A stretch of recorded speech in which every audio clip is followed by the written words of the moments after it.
Sabe aquela pessoa que passa o fim de semana inteirinho jogada no sofá, maratonando séries sem parar? Uhum. A clássica cena de domingo à tarde. Isso, exato. A maioria de nós olharia para essa cena e diria, sem pensar duas vezes, que essa pessoa sofre de uma falta crônica de motivação. Mas olha que loucura, a ciência do comportamento revela exatamente o oposto desse senso comum.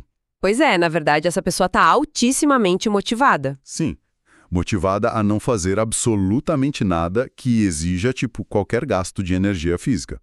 É um baita choque de realidade para quem está ouvindo a gente, né? Com certeza, porque nós crescemos consumindo aquela imagem romantizada da motivação. A ideia de que ela é uma substância misteriosa, sabe? Tipo um dom genético invisível. Exato. Ou um raio de inspiração divina que cai só na cabeça daquelas pessoas ultraprodutivas e simplesmente pula os réis mortais. É uma visão quase mística de como a nossa mente opera.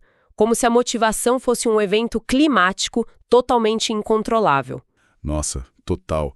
Aquela desculpa clássica de o clima hoje acordou desmotivado, melhor nem tentar. É bem por aí. Só que quando a gente começa a analisar as fontes dessa nossa imersão de hoje, explorando as camadas mais profundas da biologia, da energia e da psicologia comportamental, esse cenário místico desmorona. Cai por terra, né? Completamente.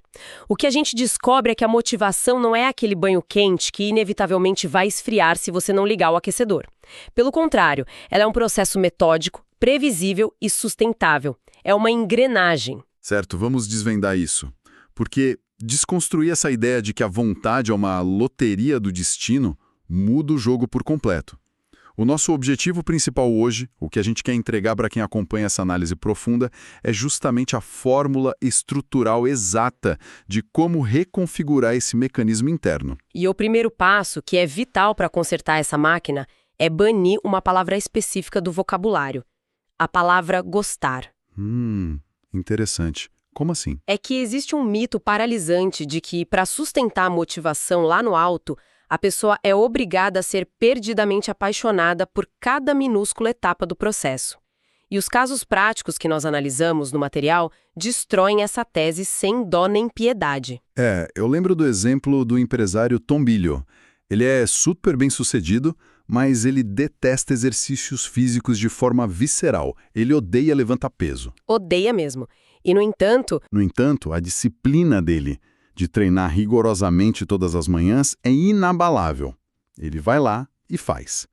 Outro exemplo clássico que o material traz é o hábito dos banhos gelados. nossa, sim. Quem é que tem prazer real e orgânico naquele choque térmico da água congelando no corpo logo às 6 da manhã? Quase ninguém, cara. Mas a prática contínua acontece mesmo na ausência total do prazer. O fascinante aqui é acompanhar essa mudança de paradigma.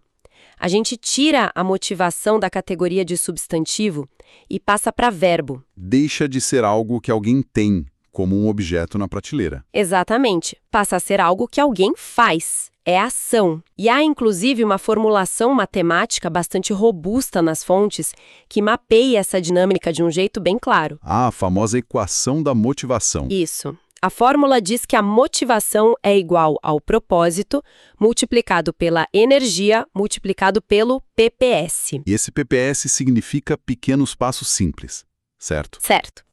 Quando todas essas variáveis se alinham e a engrenagem roda lisinha, a gente alcança o que a psicologia chama de estado de fluxo, que é aquela forma suprema de concentração onde o tempo parece nem existir. Espera aí, me deixa assumir a postura de advogado do diabo por um minuto aqui. Fica à vontade. Reduzir uma experiência complexa como a motivação a uma equação matemática de ensino médio, parece algo climpo demais. Funciona super bem numa lousa.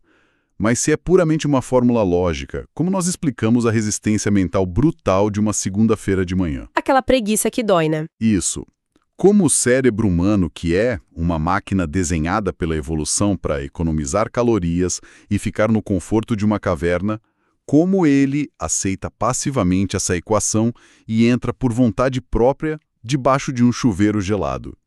Como a lógica vence a biologia sem causar um curto-circuito? Essa é a provocação que separa quem apenas tenta de quem realmente realiza as coisas. E a resposta é que a lógica não vence a biologia no grito nem na força bruta. Então vence como? Ela vence através da estratégia de alocação de recursos. É aí que o pilar da energia brilha na fórmula. Essa resistência mental avassaladora acontece em momentos de alto atrito cognitivo. Traduzindo isso para a rotina prática, seria aquele debate interno? Exato. Se a cada manhã existe um longo debate interno sobre será que eu vou entrar nessa água fria agora ou será que eu deixo para amanhã? A energia mental da pessoa se esvai antes mesmo da primeira ação física. O cérebro acaba só de pensar em decidir. Perfeito. Uma gestão inteligente de energia exige que a decisão seja tomada de forma antecipada. A energia precisa ser investida de maneira cirúrgica, sem esses vazamentos com deliberações inúteis. E o grande escudo protetor contra esse atrito é o terceiro elemento, os pequenos passos simples, o PPS. Entendi. Então, o pequenos passos simples atua como uma espécie de cavalo de Troia para enganar nossa própria mente. Brilhante analogia. Em termos neurológicos, o alvo é a nossa amígdala cerebral, que funciona como o alarme de incêndio do corpo. O radar de ameaças. Isso, ela detecta grandes esforços ou tarefas complexas como ameaças diretas à sobrevivência. E aí ela dispara a resposta de lutar, fugir ou paralisar. A procrastinação nasce justamente dessa paralisação. Então, quando a tarefa gigante é fatiada em passos microscópicos, o jogo muda. Totalmente. Por exemplo, em vez de pensar, preciso escrever um relatório de 30 páginas, o passo simples é, vou apenas abrir um documento em branco no computador. O passo é tão absurdamente fácil que a amígdala não registra nenhuma ameaça. O radar de defesa é burlado. Caramba! A resistência evapora porque a ação inicial quase não exige a deliberação. O propósito final dá a direção, mas é o passo minúsculo que neutraliza o pânico biológico. É exatamente assim que a mágica acontece. O que naturalmente nos leva a um terreno meio minado conceitualmente. Porque essa fórmula começa com o pilar propósito. E, sendo bem honesto, exigir uma clareza de propósito para tarefas rotineiras, tipo preencher planilha ou arrumar cama, soa grandioso demais, quase utópico. Gera uma frustração, né? Muita. A sensação que dá é que hoje em dia a sociedade confunde severamente propósito com paixão. A internet inteira grita a plenos pulmões: encontre a sua verdadeira paixão e não precisará trabalhar um dia sequer na vida. Nossa, essa frase é perigosa. É uma pressão psicológica esmagadora. A busca pela motivação emperra para muita gente porque esses conceitos estão completamente embolados na cabeça das pessoas. É uma pressão paralisante e o pior é que ela é estruturada em cima de um mal-entendido semântico massivo. Nós normalizamos tratar paixão e propósito como sinônimos, mas eles operam em direções opostas. Como assim, direções opostas? Olha que interessante, a etimologia das palavras joga muita luz nisso. O material traz um paralelo brilhante de como algumas palavras são usadas no inglês, especificamente nice e kind.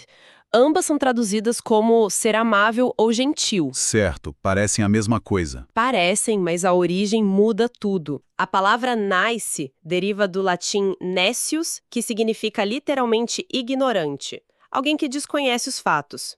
É algo superficial. Caramba, eu não sabia disso. Já a palavra kind possui uma raiz germânica, derivada de kin, que significa família, linhagem. Ela carrega o peso de um cuidado profundo e deliberado com o próximo. Ou seja, uma é uma atitude inofensiva, voltada para a própria paz do indivíduo, e a outra é uma ação deliberadamente voltada para o mundo exterior. Perfeitamente colocado. E o grande equívoco entre paixão e propósito segue exatamente a mesma lógica. A paixão é inerentemente centrada no indivíduo. É uma força egoísta no sentido puro, sem ser pejorativo. É aquilo que ilumina a gente por dentro, que gera curiosidade. Isso! E desenvolver essa paixão exige uma fase caótica de experimentação. O autor compara isso a ir a dezenas de primeiros encontros até achar algo que funcione. O erro trágico é acreditar que encontrar essa paixão resolve a equação da vida isoladamente. Mas não resolve, né? Não. O propósito, em contrapartida, é a ponte da paixão com o mundo externo. É como a sua paixão serve a uma necessidade além de você mesmo. Eu visualizo isso com uma imagem mental bem clara. Imagina que a paixão é o fogo ardendo numa lareira imponente no meio de uma sala fechada. O fogo é lindo e aquece quem está ali sentado bem de frente para ele. Essa é a paixão. Adoro essa analogia. E o propósito, por outro lado, é o ato de levantar da cadeira, ir até a porta, abrir para a noite fria e convidar as pessoas que estão lá fora congelando para entrarem e se aquecerem com aquele calor. É lindo isso. E o material até brinca com um exemplo excêntrico. Imagina que sua paixão seja fazer cestaria subaquática. Trançar a cesta embaixo d'água te traz alegria pessoal.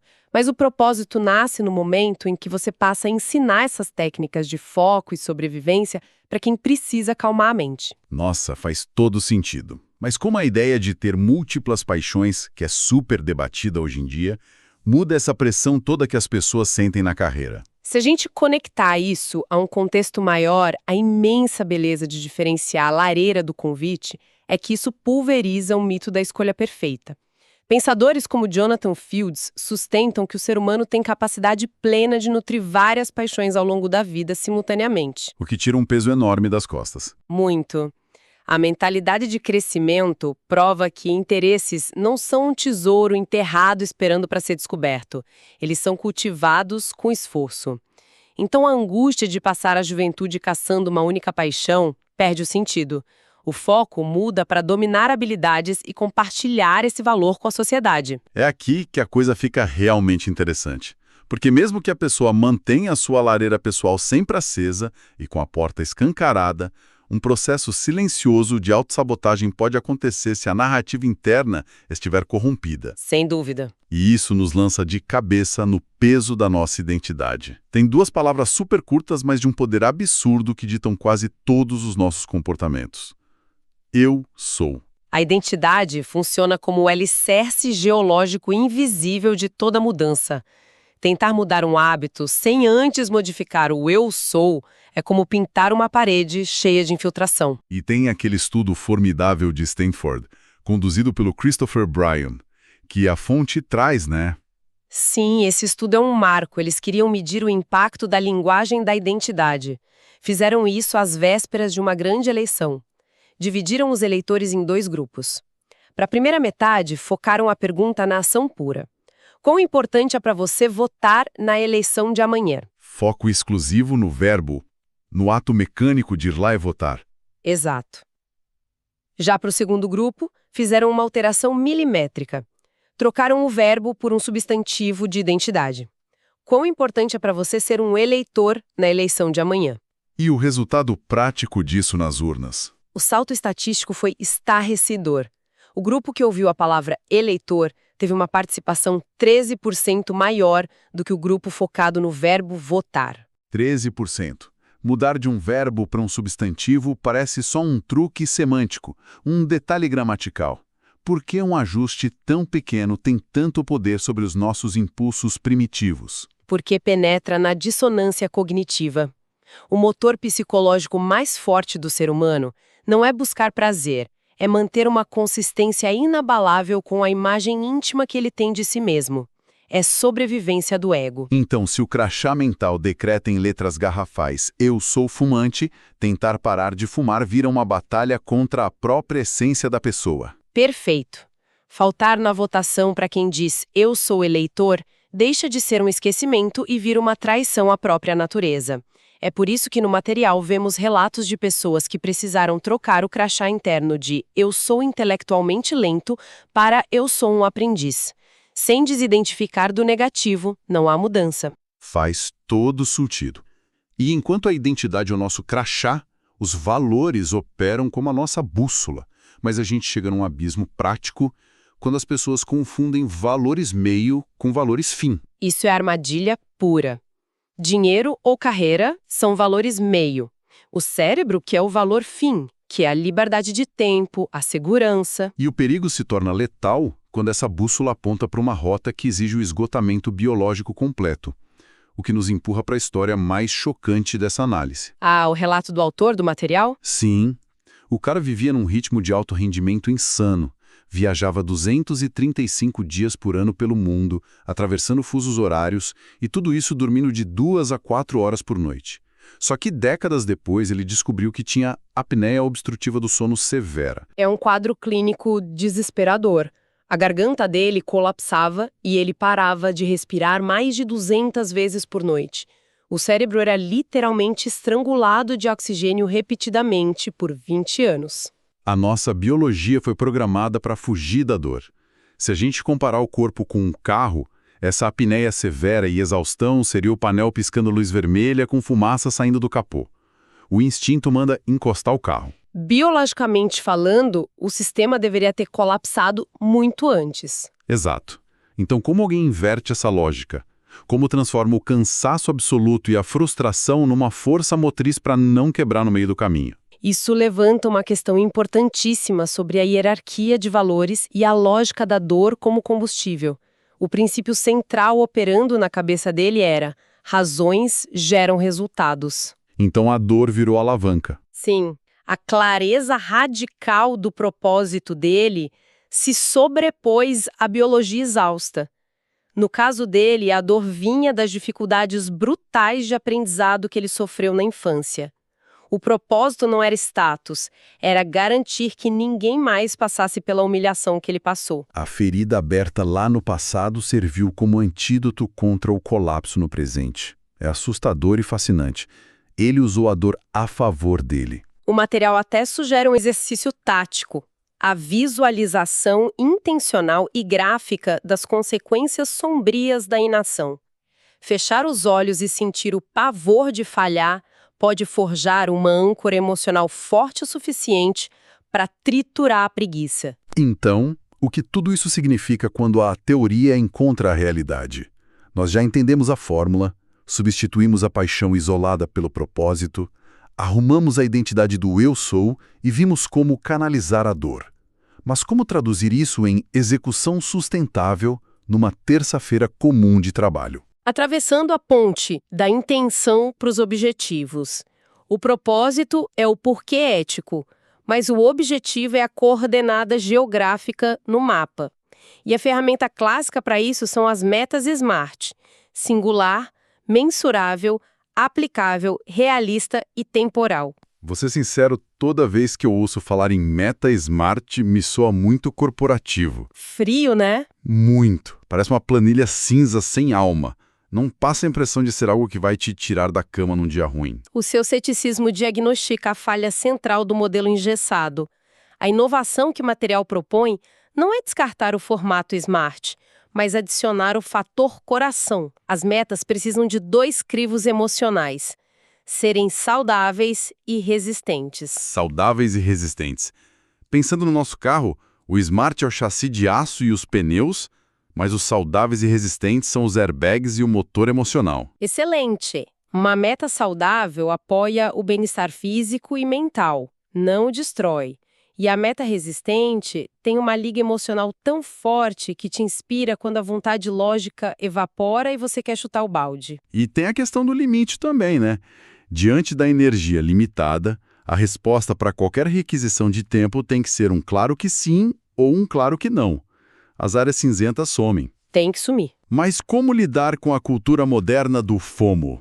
Aquele medo ansioso de ficar de fora que nos faz dizer sim para tudo e destrói essa clareza. É cedendo a esse medo que a gente adoece de exaustão. A verdadeira limitação hoje não é a falta de oportunidades, é afogar no mar de excesso. Quando a gente diz um sim para algo periférico só para agradar os outros, a gente está dizendo um não violento para o nosso próprio propósito. O claro que não é uma ferramenta de proteção do nosso santuário interno. Essa visualização de que ceder ao ruído externo é uma autossabotagem amarra maravilhosamente bem toda a nossa jornada de hoje. A reflexão que fica para quem acompanha a gente é de que a motivação definitivamente não é um presente do destino, não cai do céu. É uma engrenagem que a gente alimenta todo dia, começando pelo nosso eu sou, cultivando paixões para virar propósitos compartilhados e usando a dor como nitro. E para não encerrarmos sem aquela última camada construtiva, tem um pensamento provocativo sensacional construído a partir de uma frase da Michelle Obama no fim da fonte. Ela diz que quando damos ao corpo o melhor combustível possível, pensamos mais depressa. Nós debatemos minuciosamente o software da motivação, identidades, metas, crenças. Uhum. Mas, considerando a história de privação de sono do autor e essa citação sobre combustível orgânico, fica a provocação. Até que ponto a nossa suposta falta de vontade não é um problema de mentalidade, mas sim o hardware do nosso corpo implorando por socorro biológico antes mesmo do sistema tentar iniciar? Será que estamos cobrando excelência mental de uma máquina fisicamente negligenciada e exausta? Nossa, que fechamento cirúrgico. É exatamente o absurdo de querer que o GPS mais moderno do mundo trace a rota perfeita num carro sem bateria. O físico antecede o comportamental. Fica então o desafio frontal para todo mundo que fez essa imersão com a gente hoje. Qual vai ser o seu grande e único claro que sim determinante na sua trajetória hoje, protegido por incansáveis claros que não? Um grande abraço e até a próxima análise profunda. Até a próxima!